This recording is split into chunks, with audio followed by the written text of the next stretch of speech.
Followers बनते हैं, इससे ज्यादा तो विदेशी बनते ही नहीं। तो बड़े तगड़ा बड़ा गुरु कौन, जिसे सदगुरु कहा जाए। सत माना जो हमेशा रहे, कभी विनाश न हो, उसको सत्य कहा जाता है। तो ये तो द्वापर युग से आए हैं, द्वापर युग से बाद कलयुग खत्म होगा तो ये गुरु लोग भी खत्म हो जाएंगे। फिर सारी दुनिया का उद्धार कौन करेगा? वो गुरु चाहिए ना। तो वो कौन है? वो गुरु है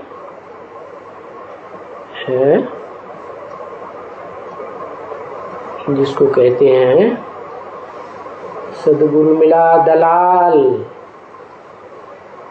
दलाल के रूप में है, माना साकार है। हाँ, किसकी दलाली करता है? निराकार की दलाली करता है। और धर्म पिताएं भी निराकार को मानते हैं, लेकिन वो ये नहीं जानते कि बड़े से बड़ा दलाल कौन है, बड़े से बड़ा गुरु कौन है। छोटे छोटे गुरु तो फिर झूठे गुरु हो गए ना, सच्चे तो नहीं हुए ना। सच्चा तो सदा काल का होना चाहिए। तो सच्चा सदगुरु वो है जो वो जानते भी हैं, नाम भी लेते हैं आदम, लेकिन फिर पूरा नहीं जानते हैं, क्योंकि वो तो सृष्टि के आधे समय के बाद ही आते हैं ना। सृष्टि जब शुरू होती है, आरंभ होती है सतयुग से, तो उस समय की तो बातें ही उनकी बुद्धि में नहीं है। माना वो तो आते ही है नरक की दुनिया में, तो स्वर्ग की दुनिया की बात उनकी बुद्धि में है ही नहीं। और सदगुरु स्वर्ग में आता है या स्वर्ग से भी पहले आता है? प्रत्यक्ष होता है संसार में। कब प्रत्यक्ष होता है? हाँ, स्वर्ग से भी पहले, क्योंकि सदगुरु का काम ही है सदगति देना। सदगति होती है स्वर्ग में।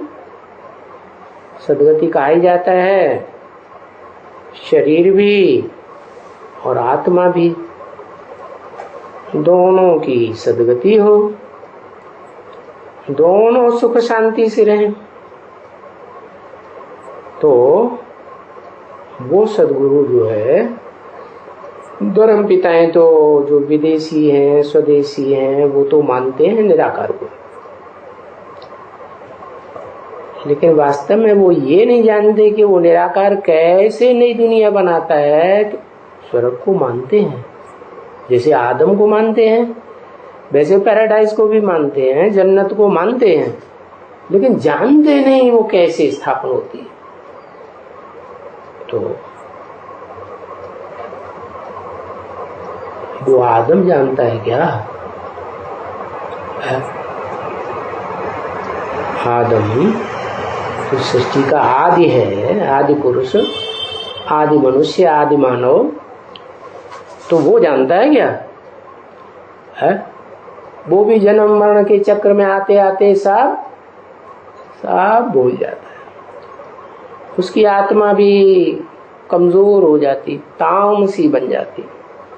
तो फिर कौन बताएगा? वो ही बताएगा जिसको सब मानते हैं। सारी दुनिया में भारतवासी भी मानते हैं, भारत के जो भारतीय धर्म है वो भी मानते हैं, विदेशी धर्म पिता है उनके फॉलोअर्स भी मानते हैं। किसको? निराकार। तो जो निराकार को सब मानते हैं, वो ही तो वास्तव में मूल है ना। क्यों? क्योंकि वो ज्ञान का अखूट भंडार है। क्यों अखूट भंडार है? क्योंकि वो जन्म मरण के चक्र में नहीं आता, गर्भ से जन्म नहीं लेता है। वो जैसे धर्म पिताएं प्रवेश करते हैं, जैसे क्राइस्ट ने जीसस में प्रवेश किया, ऐसे ही वो आता है तो आदम में प्रवेश करता है। वो है उसका मुकर्रर रथ। और साकार भी है, तो उसी को कहा जाता है शिव, माना निराकार, बाबा माना साकार। तो दोनों रूप उसमें स्थायी हो जाते हैं, तब कहा जाता है शिव बाबा। तो वो शिव बाबा ही सारी दुनिया की सदगति करता है,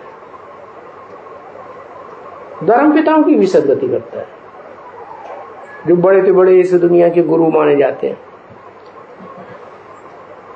तो बताया गुरु कोई को भी नहीं कहा जाता है सिवाय एक के।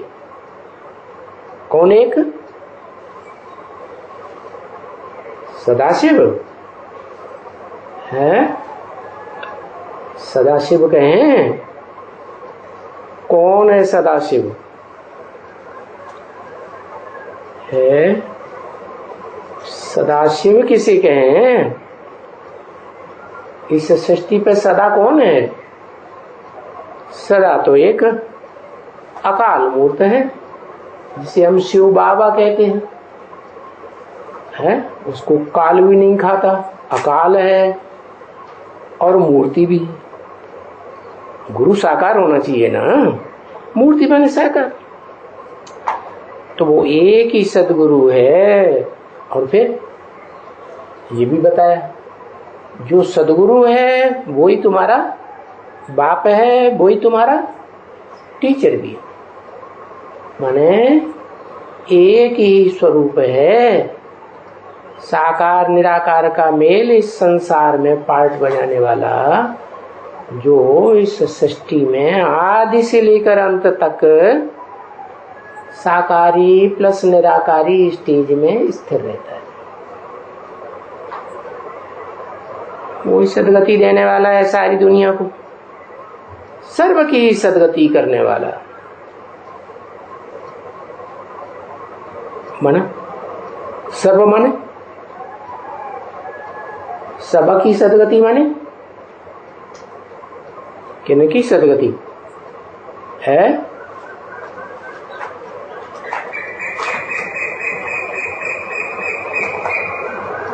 500-700 करोड़ की सदगति करता है।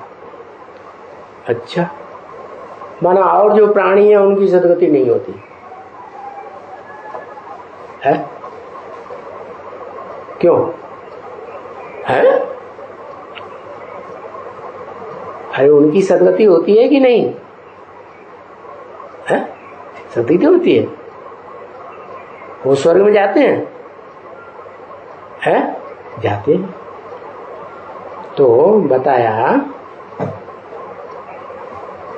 जो श्रेष्ठ प्राणी हैं वो सदगति में जाते हैं, पूर्ण सदगति। उनमें भी नंबरवार है। क्या इसे कहते हैं ना, 84 लाख योनियां हैं। तो जन्म कितने हैं? मनुष्य के जन्म 84, ज्यादा से ज्यादा। तो 84 जन्मों में वो 84 लाख योनियां आती रहती है। हर जन्म में 1 लाख योनि श्रेष्ठ ते श्रेष्ठ उतरती है। तो सबकी सदगति मना ऐसे नहीं कि सिर्फ 8 की सदगति करता है, 8 की भी नंबरवार है कि एक जैसी है?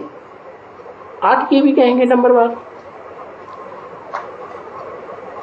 तो इस सृष्टि में जितने भी प्राणी मात्र हैं, जिनमें प्राणवायु चलती है,